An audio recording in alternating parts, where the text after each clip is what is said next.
Olá, meus amigos feras, aqui é o professor Diego Assis para a nossa quinta aula de Grécia Antiga. Depois de ver localização, periodização, formação étnica, avanço de uma estrutura de gêneros, depois da primeira diáspora grega até a segunda diáspora grega e a formação das polis, termos estudado a estrutura administrativa de Esparta e de Atenas, nós vamos agora entender como se deu a crise do mundo grego, ou como acabou a civilização grega. Acabou não, né? Mas ela entrou em crise e ela vai ser conquistada por sucessivos povos. Veja bem, você está estudando, geralmente acompanhando aqui o canal, porque você está estudando para um Enem. É o foco principal agora no ano de 2023. São as turmas de Enem. Porém, essa aula de Grécia, ela abraça também o pessoal que faz SSA da UPE, vestibulares de segunda fase e SPSEC. O que eu vou fazer agora é um passatempo para o Enem, né? Um passatempo não, é um esquema para o Enem. É o que eu faço normalmente nas minhas aulas com a turma de Enem. O que vai acontecer depois do esquema é que eu vou detalhar o passo a passo que eu vou fazer aqui agora. Então, você quer montar um esquema aí, você vai anotar da seguinte forma. Você vai falar sobre a crise da Grécia Antiga.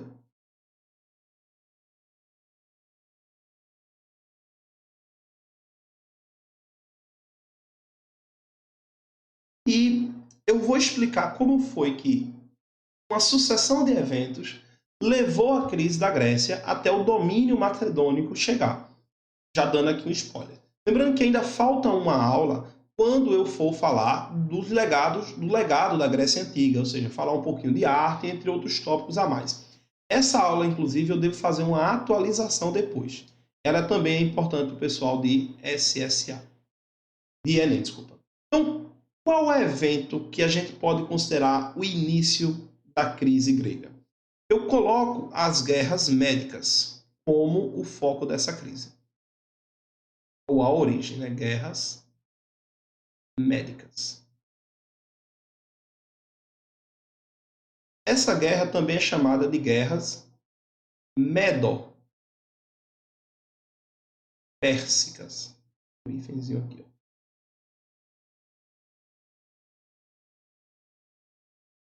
Se eu disser para vocês que eu tinha feito tudo isso, mas eu apertei um botão errado e fechei o vídeo antes do tempo. Encerrei ele. Mas quando eu vou olhar aqui para estar gravando. Então vamos lá. As guerras medo-pérsicas, ela tem na sua origem ou na sua causa a expansão do Império Persa.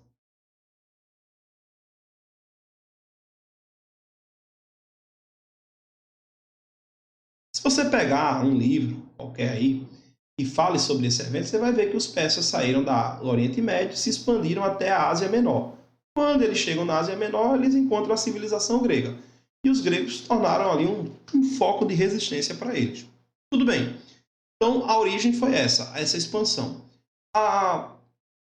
É bom e importante que vocês entendam que o conflito é entre as polis gregas que estão sendo invadidas contra os persas. E aqui entra o primeiro grande evento. São 3 guerras, existem várias batalhas, as batalhas são cobradas em prova, mas para o Enem não. O que vai acontecer então é o seguinte. Eu disse lá atrás que as cidades elas eram autônomas e geralmente não interagiam umas com as outras com muita frequência. Como o Império Persa se tornou um império maior, um mal maior a ser combatido, os gregos então decidiram, vamos nos juntar. Então nós temos aqui a formação das primeiras ligas militares, ou de uma liga militar, ou aliança chamada Liga de Delos. A Liga de Delos, ela vai ser liderada por Atenas.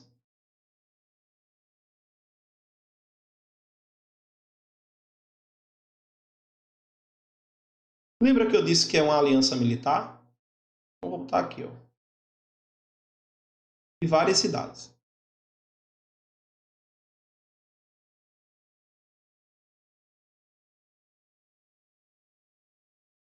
Ótimo.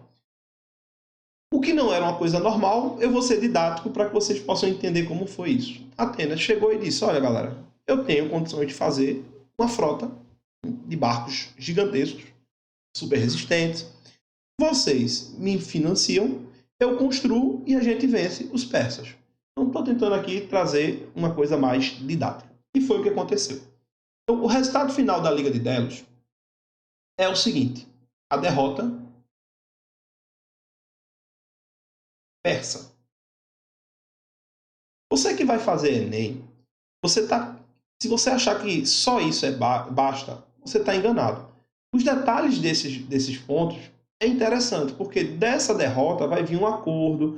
Esse acordo vai ser explicado daqui a pouquinho, que é para a galera que vai fazer os vestibulares mais detalhistas, né? As provas mais detalhistas.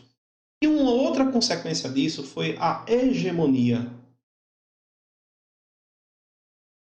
Bom, é uma letra meio louca minha, né?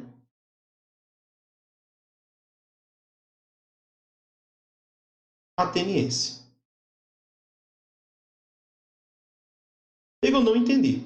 Se você parou para prestar atenção nas aulas passadas, Esparta era para ser a maior potência militar. Então, como é que Atenas ela se torna uma influência política maior dentro do mundo grego, ali das cidades gregas, do que Esparta? Isso causou um ciúme em Esparta. E aí nós temos o segundo evento, que foi a formação de uma nova aliança chamada formação aqui, né? Formação da Liga do Peloponeso.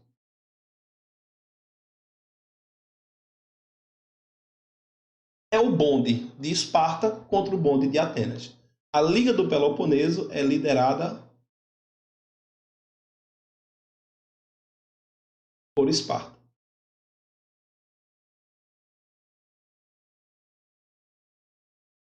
Show de bola.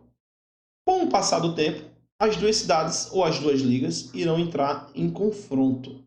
E é aqui que entra o segundo grande evento. Lembre-se que as guerras médicas desencadeou a formação das ligas. Agora nós temos a guerra entre as duas ligas, que é a Guerra do Peloponeso.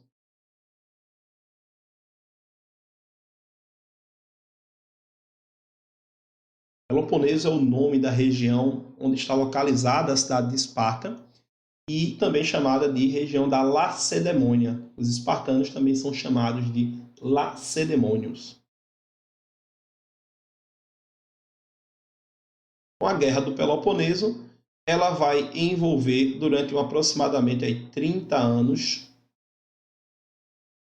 as duas ligas, a Liga de Delos contra a Liga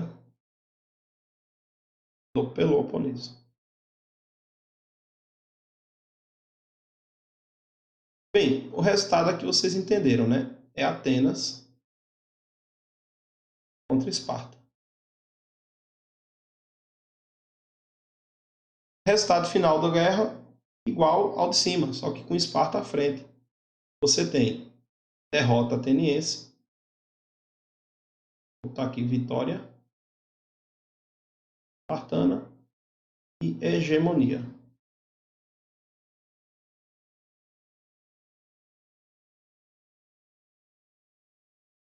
Esparta. Só que isso vai ser um problema. Esparta não consegue gerenciar e administrar como Atenas administrava as outras cidades. Ela fazia muitas imposições. Por exemplo, em Atenas... Oxa, Atenas ficou todo morgado ali. Peraí, rapidinho. Morgada. Esparta impôs sobre Atenas um governo de 30 tiranos, ou seja, acabando com a estrutura democrática. Então, as cidades elas foram obrigadas a se adequar a algumas estruturas de Esparta e elas não estavam preparadas para isso. O que vai gerar uma sucessão de conflitos com outras cidades e tudo mais, até que você tem, em resumo, um enfraquecimento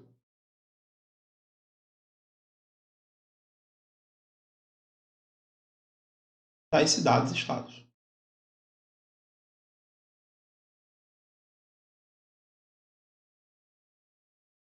Com isso, enfraquecidas, essas cidades e estados, elas vão ser dominadas pelos macedônicos.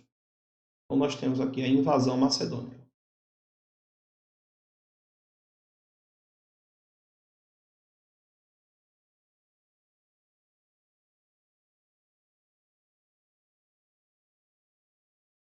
Bem, como eu havia dito para vocês, isso é o resumo. Com a invasão macedônica, nós temos aqui o processo de aculturação, que é o início,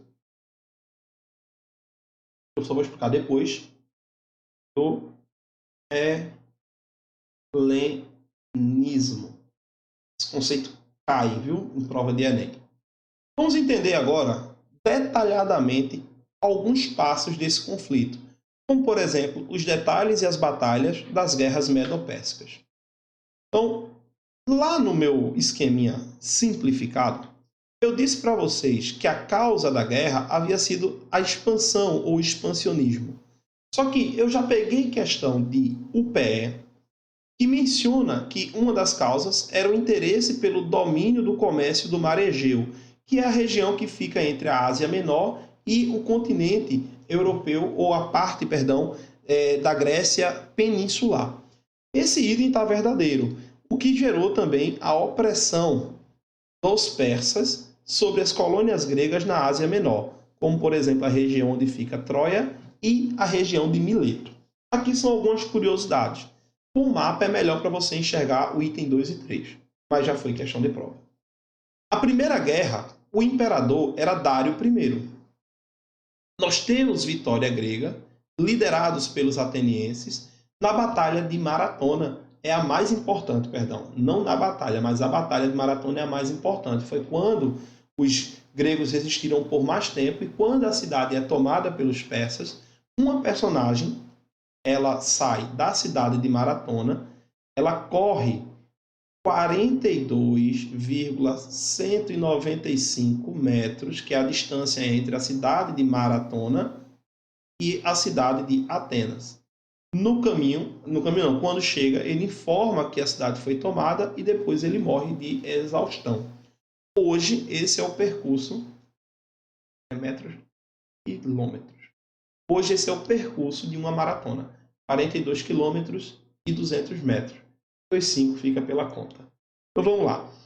Visto isso, vitória aí então dos gregos, Segunda Guerra Médica, 480, 10 anos depois, Xerxes.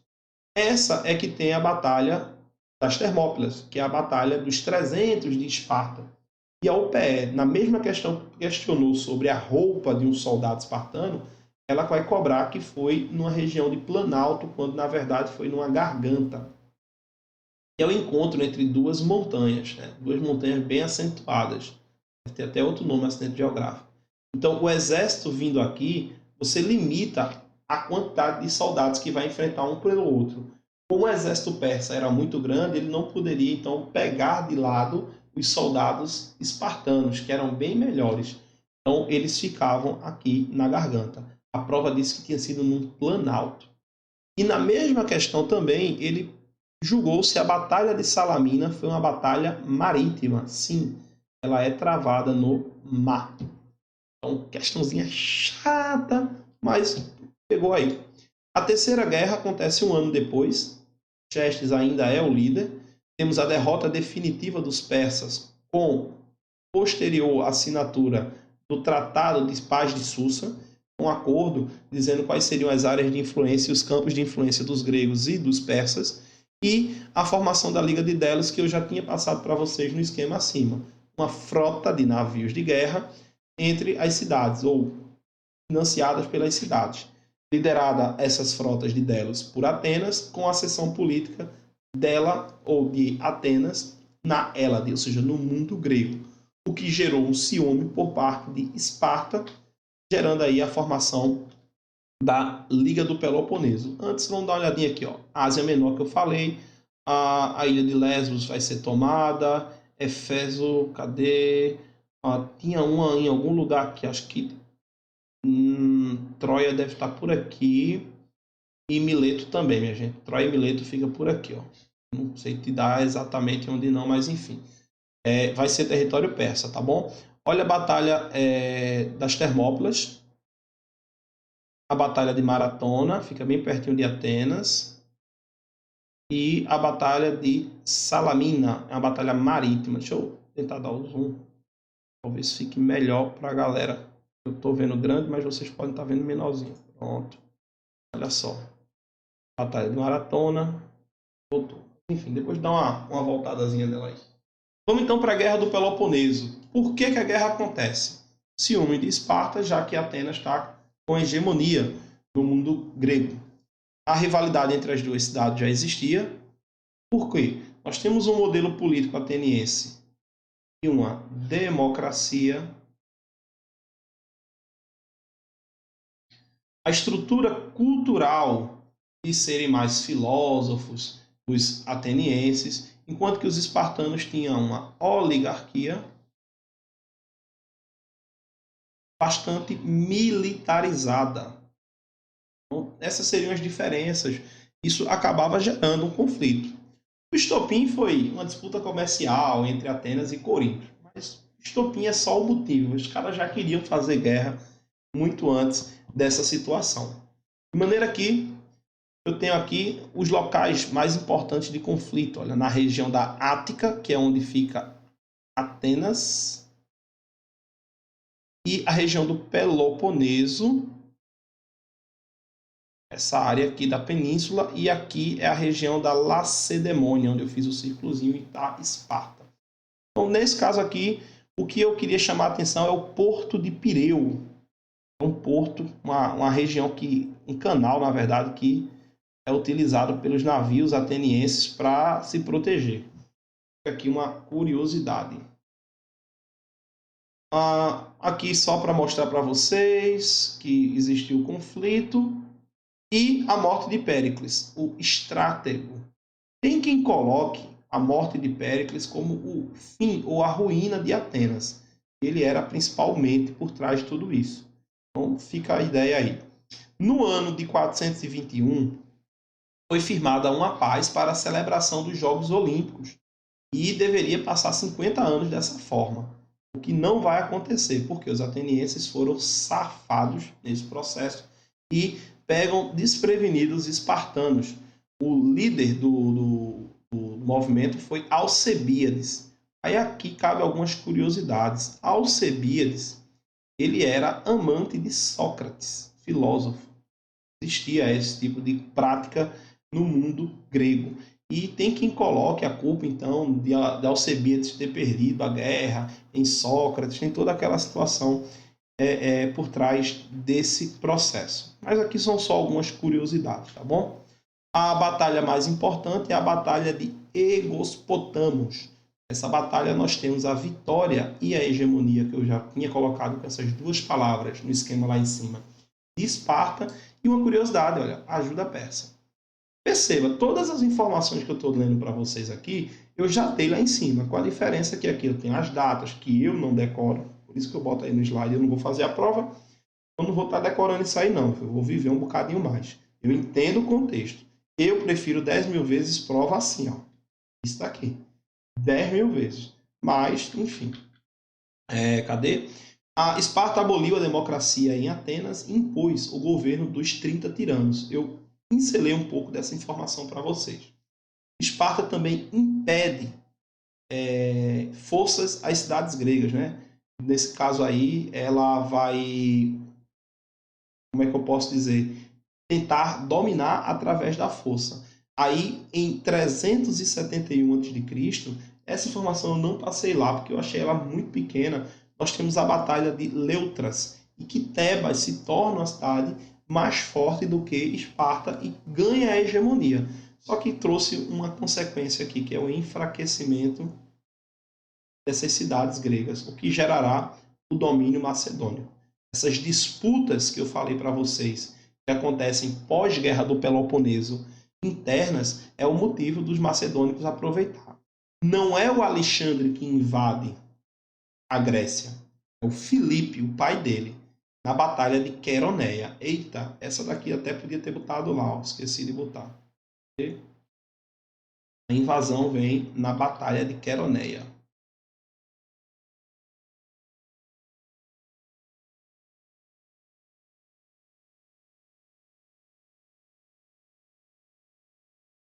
Fica aí então a informação. Dá um printzinho, depois tu copia, vê como é que fica melhor para ti. Então volta aí, não tem problema não. E em 336 a.C., Alexandre Magno, ou seja, o Grande, ele acaba se tornando o grande general barra imperador barra rei à frente desse exército com mais de 40.000 soldados.